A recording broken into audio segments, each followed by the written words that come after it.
We light this chalice, symbol of Unitarian Universalism. May it remind us of the divine spark in all of creation, the power of love to heal what is broken, and to be grateful for life's blessings each day.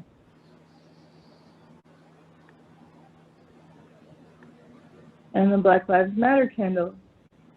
We light this candle in solidarity with the Black Lives Matter movement and work for the day in which Black lives are treated equitably with dignity and justice. Now we have a welcome from our board member, Mary Elaine.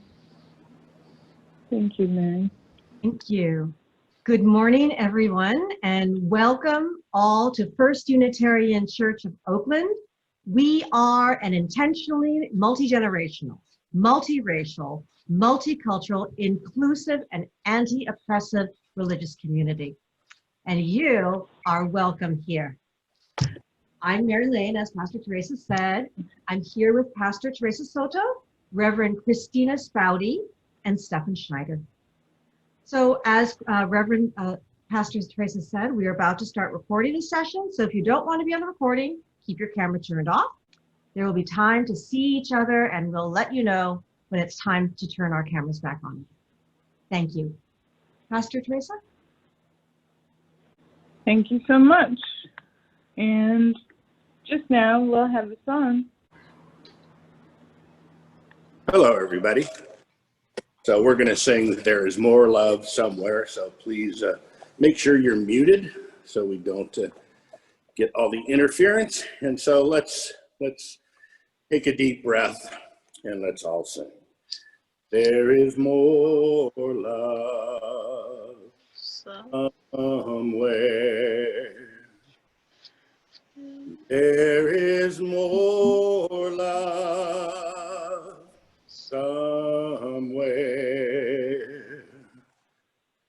I'm gonna keep on till I find it. There is more love somewhere. Hope. There is more hope somewhere. There is more hope somewhere. I'm gonna keep on till I find it. There is more hope somewhere. Peace. There is more peace somewhere. There is more peace somewhere. I'm gonna keep on till I find it. There is more peace somewhere. Joy. There is more joy somewhere. There is more joy somewhere. I'm gonna keep on till I find it. There is more joy somewhere.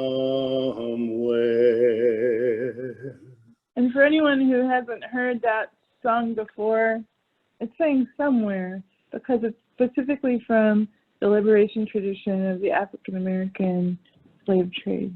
So people who were waiting for their freedom and working for their freedom would sing that song. If you look in the chat, you'll see a link. It's to the First Unitarian Oakland Guest Connection card. So If this is your first time, we want to follow up Mary's welcome with the opportunity to keep in touch with you about things that matter to you. So if you'd click that and fill out that form, that would be most appreciated. Pastor Theresa, could we Yes. let everybody welcome each other first? Oh, it's time. Let's do it. Thank you. Say that at the end of my song. And so now we Oh, mute our microphone, perfect. our neighbors. Let's get gallery view Nice here. video. Say hello to your neighbor. Hey, hey. Hi, everybody. Hello, everybody. Good morning. Hi. Good morning. Hi. My fellow churchgoers. Hi, Carol. Hi, Sarah. Everybody. Gwen. Hi, Greg and Marilyn. Hi. I wish I could have Say you. right where you are. And Hi, Hillary. Hi. Hey, Mary. Nice long hair. Yeah, Yes. Ah, Mary. Sarah, I like your hair too. Wow, I like Hi, your hair. Susan. I hear you. Nice. Hi, Evelyn. Donna, George. Hi. Enjoyed your show last week. Hi, everybody. there. I have a picture of you. Wow. Can I put it in the Chalice Chatter? If you don't want me to put this picture of you in the Chalice Chatter, make sure you email me or chat me or let me know. Otherwise, I'd love to put it in there so you can see how awesome you look. All right? Yay. Did you get to say hi to everybody? Okay. Let's go ahead and get muted again. Turn off your video again. All And right. we'll do the wisdom story next. All right.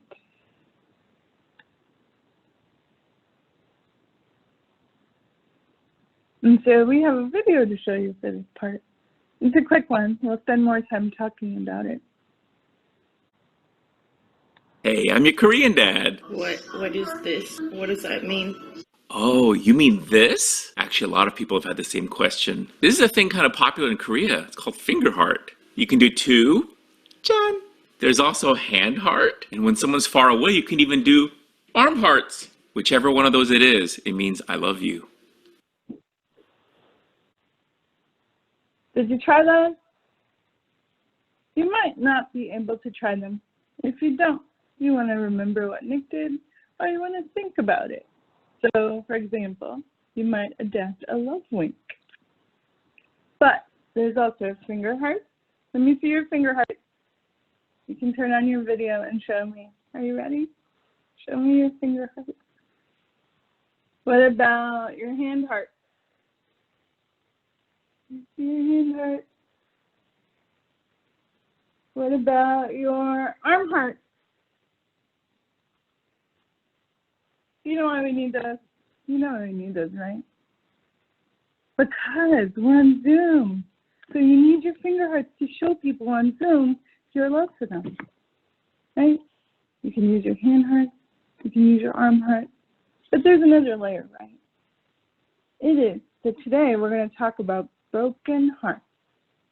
And so one way we heal our broken hearts is by showing each other love. And so now you have another tool. You can show your love with your finger hearts, your hand hearts, or your arm hearts. Good? All right, let's do them one more time. Finger hearts, hand hearts, arm hearts, other heart in your heart. Good job. Appreciate you. And just now I'd like to introduce to you the reading.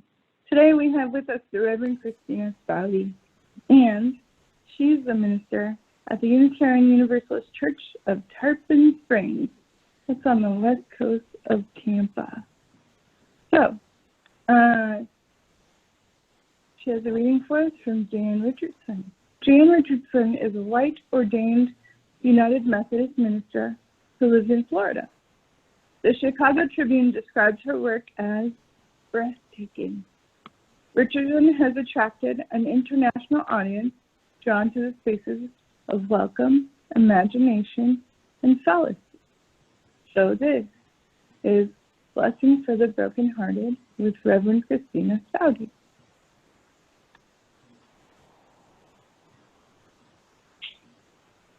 Let us agree for now that we will not say the breaking makes us stronger, or that it is better to have this pain than to have done without this love. Let us promise we will not tell ourselves that time will heal the wound when every day our waking opens it anew. Perhaps for now, it can be enough to simply marvel at the mystery of how a heart so broken can go on beating as if it were made for precisely this, as if it knows the only cure for love is more of it, as if it sees the heart's sole remedy for breaking is to love still, as if it trusts that its own stubborn and persistent pulse is the rhythm of a blessing we cannot begin to fathom, but will save us nonetheless.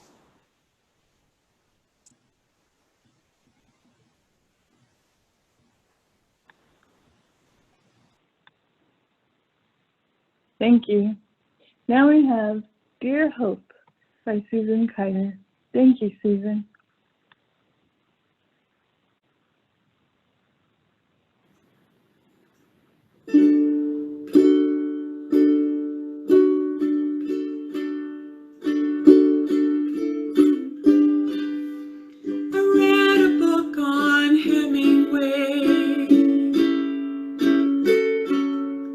Closed my eyes to see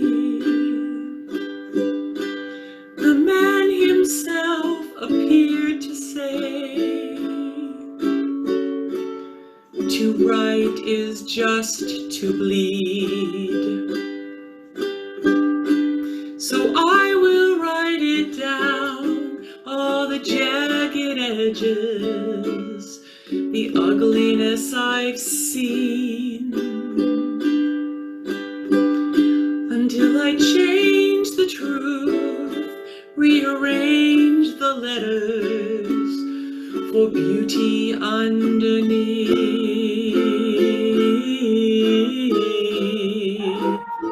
Ooh.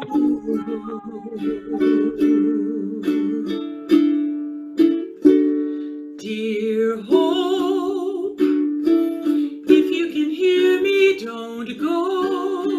I can't feel you now, but I know you're there. Dear Hope, I could really use you now. Throw me a rope, throw me a rope, dear Hope.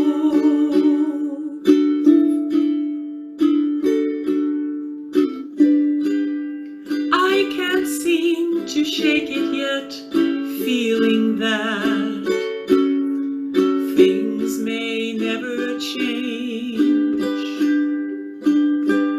It always breaks my heart when broken parts ache to heal again. So I will write it down and make jagged edges into something I can hold. Don't want to lose my way, like dear Hemingway, so I won't let go.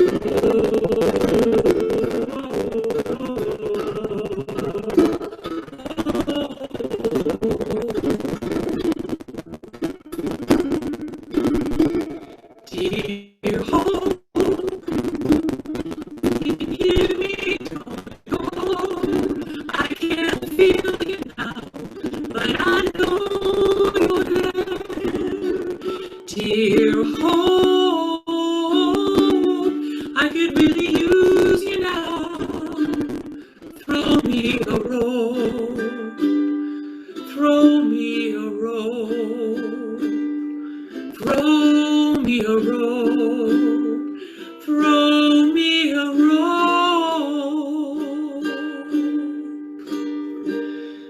Dear hope.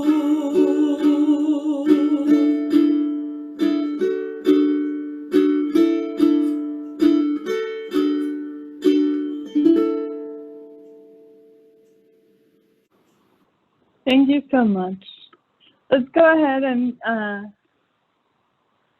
turn on our microphones and our video and give a round of applause and thanks. Thank you so much, Susan.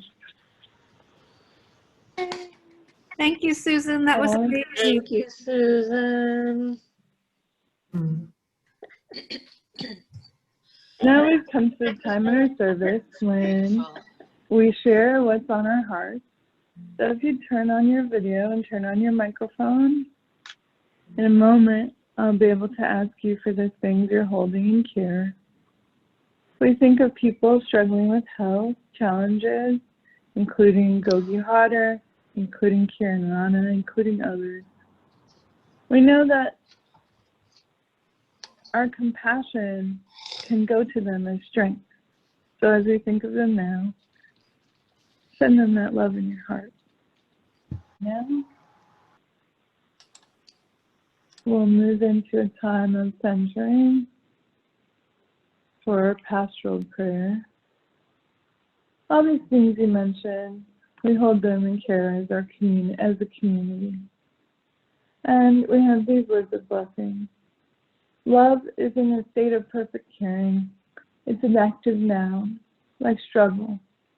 To love someone is to strive to accept that person exactly the way they are right now. This is the love we are charged to bring to this world. We hold that in our heart. All the names and people and struggles we mentioned before this moment, we hold them in that state of not perfect, but active caring. There are many other things we hold that we have not mentioned. We continue to pray for the people affected by transition in power at this time. And we pray that there would be peace in the United States. For all these things, we give thanks and say amen. We have a few reminders for you today, and they're going to come right up on your screen. The first one is a friendly reminder of Evelyn Sheridan. What a great picture. Evelyn is our current coordinator of pastoral care. And if you're looking for spiritual and ethical support in this time, please do reach out. This team is waiting to hear from you. You can reach them at pastoral care, just the two words smooshed together, at uuoakland.org. And if you email them, they'll get back to you. That's our first reminder. Our second one is holiday grief group. It turns out that the holidays are tough for a lot of folks. You might still be processing the changes. You might still process the changes that are happening because of holidays and other things. And we'll be there to talk about that holiday grief that you're carrying. Those groups are happening on November 19th and December 4th from 7 to 7:30. Our next reminder is a history party with Laurentine. You're invited. That's Saturday, November 21st, 11 to 12:30. What we're going to do at that history party is talk about the things that stand out to you the most and that mean the most to you about the congregation's history that you want to make sure are communicated to folks who are visiting or participating newly. So if you want to be part of creating that story, please do come to the history party. Last one.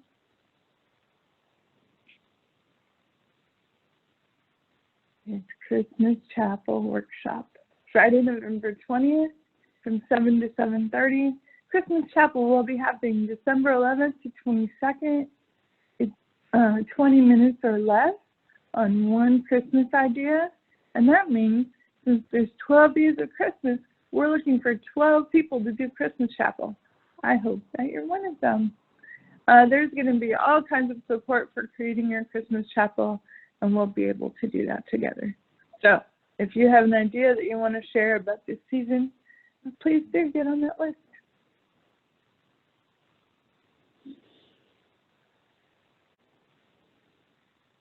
All right, go ahead and take a nice, smooth breath.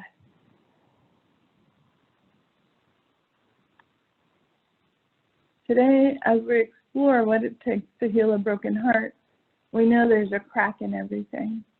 That's what Leonard Cohen taught us. During these pandemic times of disruption, it is important for you not only to embrace the crack, but also to trust that even when your heart is broken, it can grow back. I wrote about it once this way. It may interest you to know that what it takes to break a human heart is the force of a storm and elements of nature, and surprisingly, the broken human heart grows back. Like the severed arm of a starfish with the arrogance to survive attacks from predators and the cool indifference of the vagaries of nature. But it turns out that the heart replacement by regeneration is never a copy, adapting instead like a starfish does, variety indomitable, to a location, temperature, salinity, and the rushing weight of the flood of uncertainty above, below, around us. With new strength, holding on, all 5 or 7, or just your 2 arms, holding on. The story I would like to offer you today about regeneration is about the phoenix. The phoenix is a mythical creature associated with the sun. It's a majestic bird like an eagle or a peacock and covered with brightly colored feathers like purples, yellows, and reds. And it has sparkling blue eyes like sapphires. The phoenix is fabled to live 500, 1,000 years, and then it makes a funeral pyre that it ignites with a clap of its wings. The phoenix dies in a huge blaze of fire. And there are 2 significant stories about what happens next. In one story, the phoenix is burned up in the fire, but it rises gloriously from the ashes. In the other story, the phoenix goes through the same process, but instead of rising from the ashes, an egg remains in the ashes. From that, another phoenix rises.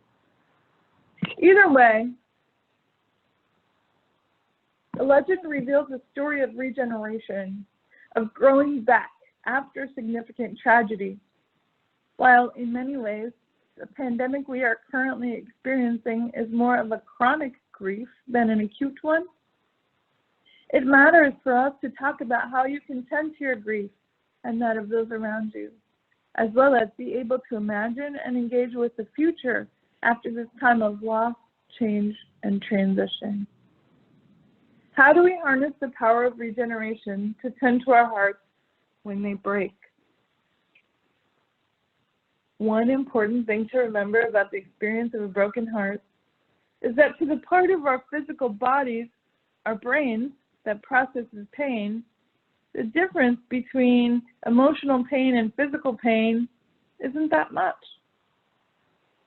The pain of a broken arm or a sprained ankle is the same. And sometimes people even say it's preferable to emotional pain. The first important thing to remember about the process of healing a broken heart is this. You cannot heal a broken heart in isolation. We need each other and we heal each other. Margaret Mead, the famous anthropologist, once answered a student's question about the first sign of civilization this way. The first sign of civilization in an ancient culture was a femur, a thigh bone that had been broken and then healed. Mead went on to explain that in the animal kingdom, if you break your leg, you die. You cannot run from danger, get to the river for a drink, or hunt for food. You are meat for prowling beasts. No animal survives a broken leg long enough for the bone to heal. A broken femur that has healed is evidence that someone has taken the time to stay with the one who fell, has bound up the wound, has carried the person to safety, and has tended the person through recovery. Helping someone else through difficulty is where civilization starts. We are at our best when we serve others. This is a good way to be civilized. This part of civilization is a good reminder, but let's also shift our focus to what that story tells us about healing. The science of broken hearts offers that significant social support allows for less pain. When you are feeling heartbreak, surround yourself with caring people. Some of you are here today for that very reason. Congratulate yourself right now on making those excellent choices. Good job. When you know others have a broken heart, act in supportive ways and be willing to witness their story and affirm their experience as both real and painful. Humans are built to fit in somewhere.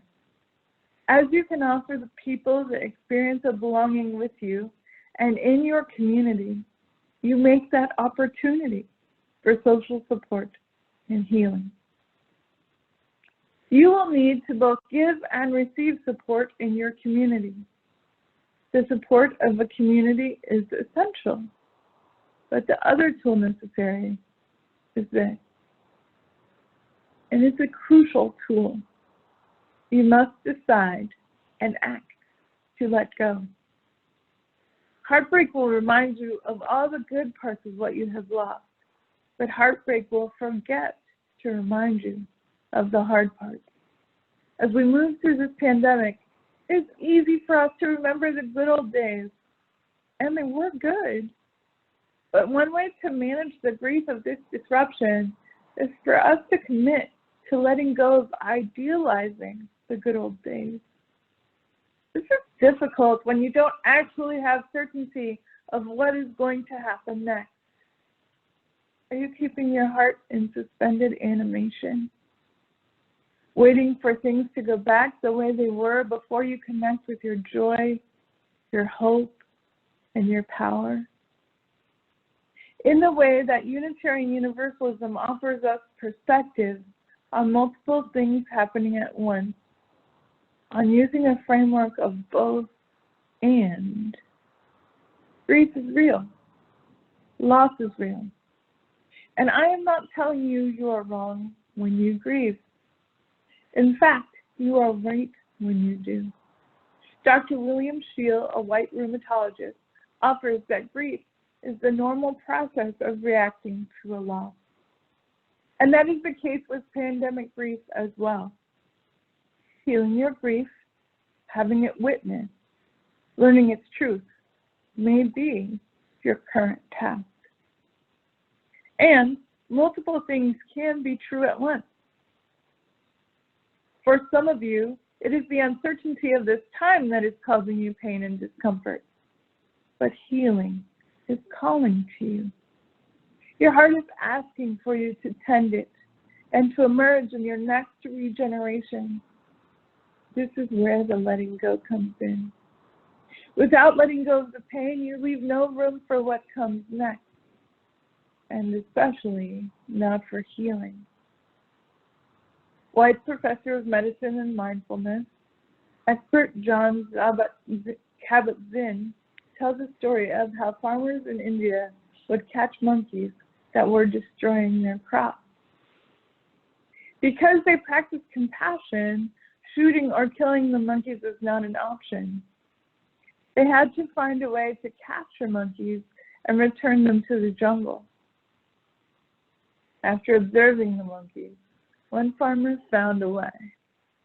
He cut a small hole in a coconut, just big enough so the monkey could slide its hand through.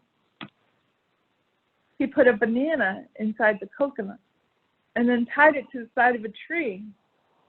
The monkey came up, smelled the banana, stuck his hand in the coconut to grab the banana, and when he went to pull it out, well, it wouldn't fit because his hand was clenched in a fist.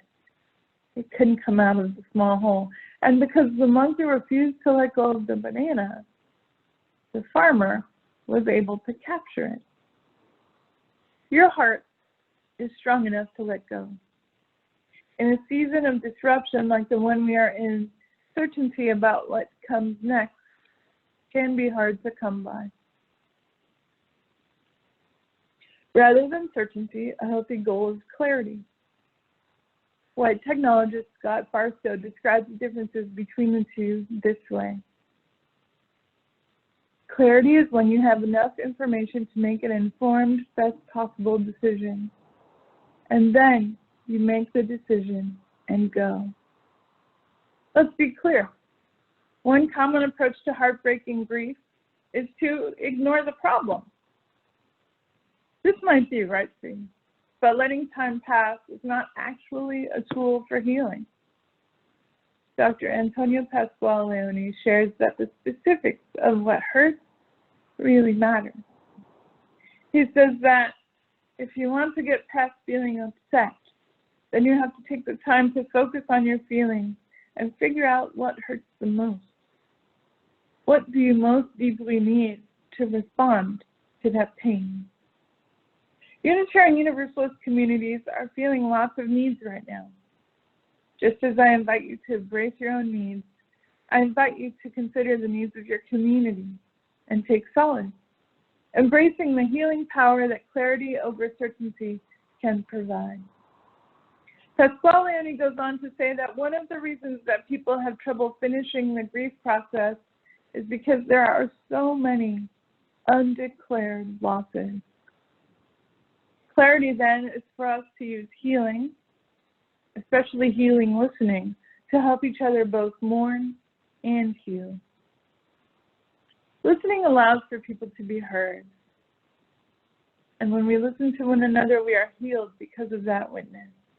Because of the affirmation, you are real and you are here, and I see you and you matter. The thing that only exists in two places in the universe, your heart and your mind, matters. As I've mentioned to you before, and we'll take the opportunity now to remind you, nothing living lives alone. Those are words from Meg Wheatley, who's also a teacher on mindfulness and compassion. We can heal our broken hearts. We can help to heal the broken hearts of others. May it be so. Let us see to it.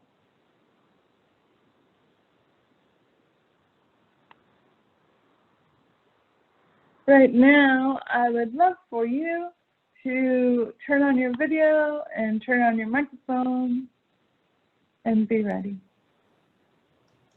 One thing I'd like for you to think about in this moment is everything that brings you healing.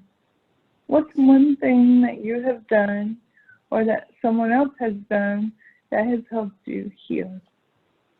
I'd like you to go ahead and either say those out loud or put them in the chat. We have words to go with this exercise from Ina Ganguly. She's an Indian American poet living in Austin, Texas. She says, I wish to hear your story. If you cannot speak, I wish you words. If you do not wish to speak, I wish you healing silence. So let's talk about healing right now for just a few moments.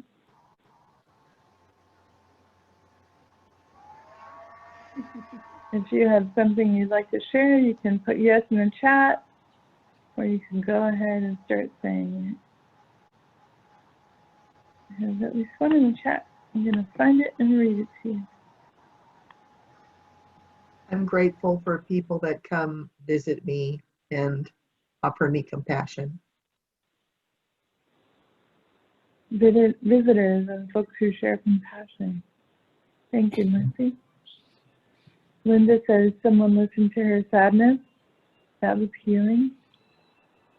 Janet, what did you experience that was healing? Well, I find animals are very healing to me. Being able to touch. That is an adorable healing animal. Thank you. Someone held Debbie's hand and kissed her hair softly. Healing, holding.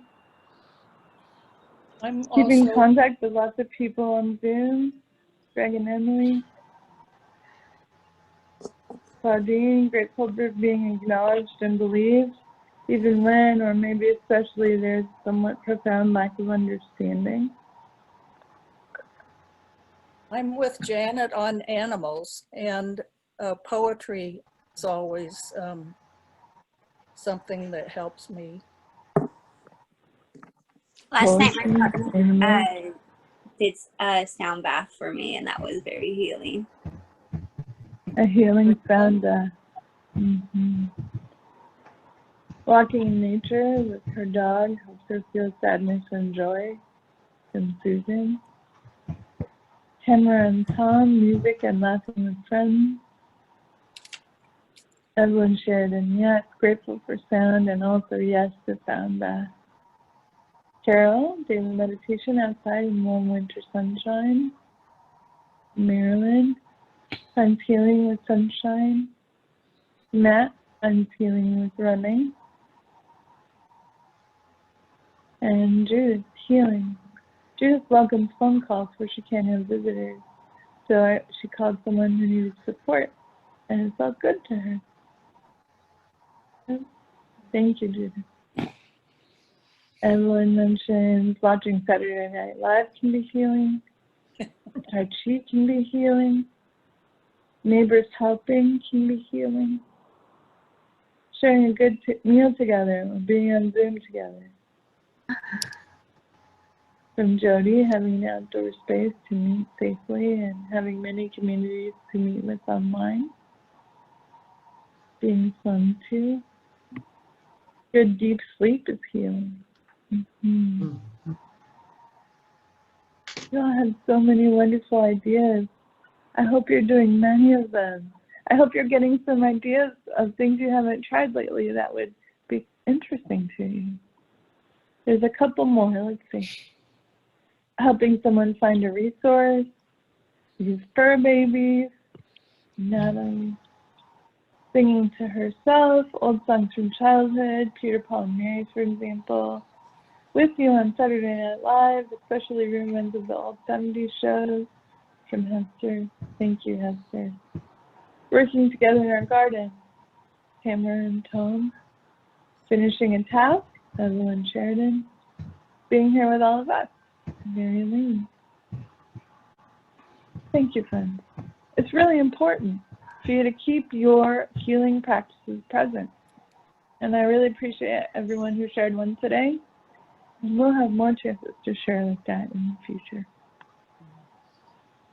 We're going to take all those healing practices we were just talking about and hold them in our minds and hearts. I'd also just like you to remember the compassion meditation. You start with yourself. You give compassion to your own heart. And then you slowly move out further and further. Your family, your friends, your community, your church community, your state, your nation, your hemisphere, the world. And so let's spend some time sending compassion in all those directions right now as we listen to this song.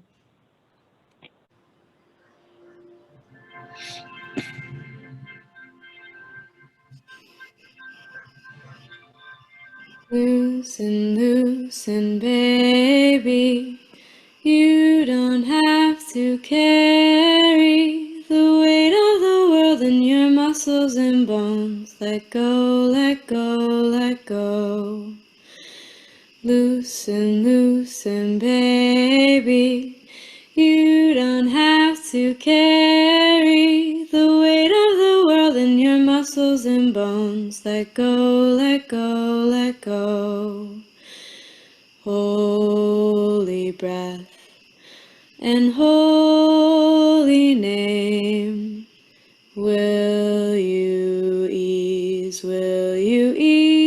this pain? Holy breath and holy name. Will you ease this pain? Loosen, baby, and you don't have to carry the weight of the world in your muscles and bones. Let go, let go. Loosen, baby, and you don't have to carry the weight of the world in your muscles and bones. Let go, let go. Loosen, baby, and you don't have to carry the weight of the world in your muscles and bones. Let go, let go. Loosen, baby, and you don't have to carry the weight of the world in your muscles and bones. Let go, let go. Loosen, baby, and you don't have to carry the weight of the world in your muscles and bones. Let go, let go. The weight of the world in your muscles and bones. Let go, let go. The weight of the world in your muscles and bones. Let go, let go. The weight of the world in your muscles and bones. Let go, let go, let go.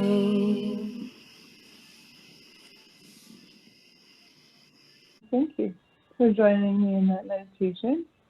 And now we will be able to have our invitation of generosity. We're going to do that same procedure I mentioned where we play the video and then we come back together. In the chat, you'll see a link that will give you instructions for giving if you need them. And thank you so much. Here you go.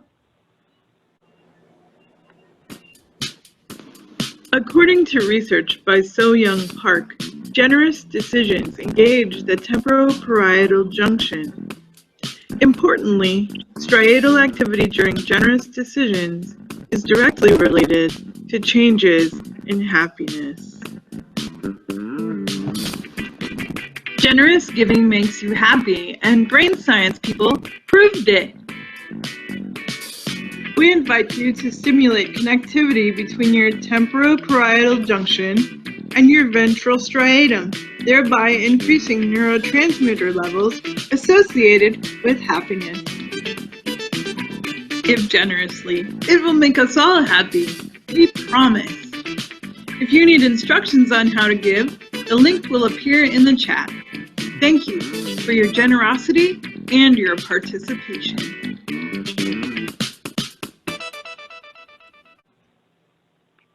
Are you ready? In just a second, we'll have our slide with words of congregational commitment.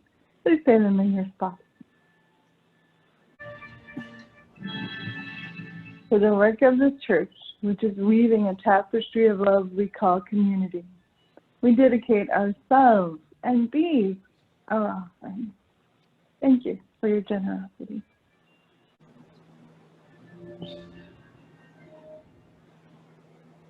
And now I'm grateful to have Stefan to sing with us, This Little Light of Mine. Are you ready? Listen, you guys, I'm seeing you. You don't bring your light out. Let me see your light. Let me see it. Let me see your light. You gotta wing your light around while you sing this song. Put your lights up. Are you ready? Let's do it. Please. Here we go.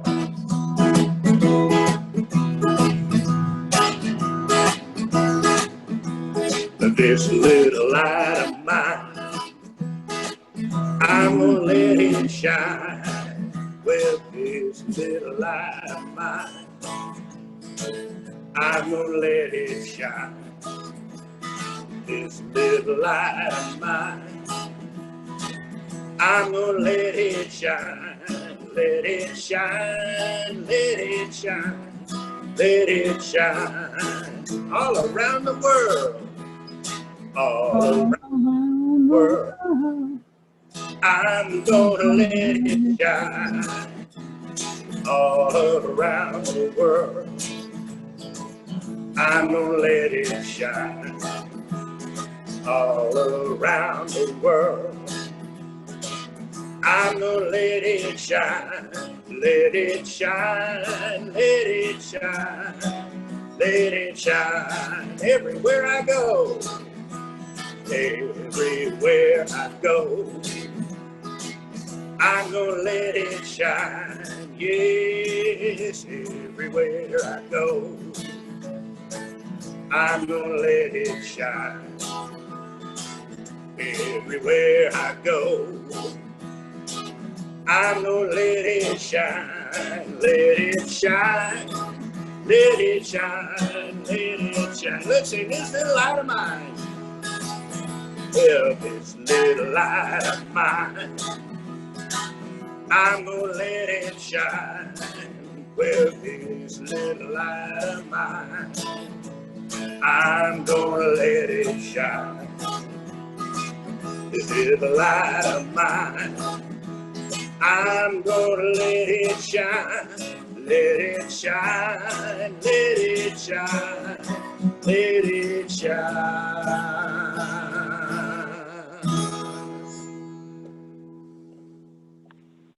Fantastic. I do hope you're planning on letting your light shine this week. You're going to join me in a few words of benediction. Go ahead, take a smooth breath. We're holding so much this week.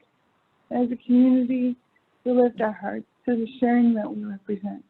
The sharing of love, the sharing of power, the sharing of care for one another.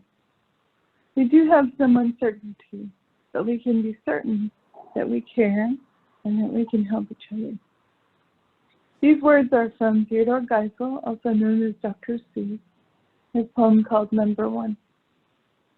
Every love story has a struggle. Every fairy tale has a moment where they are faced with that challenge. Happily ever after is not found. It is fought for.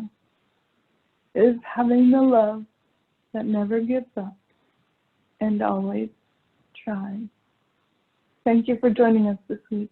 Please do go to Coffee House and come back when you're able.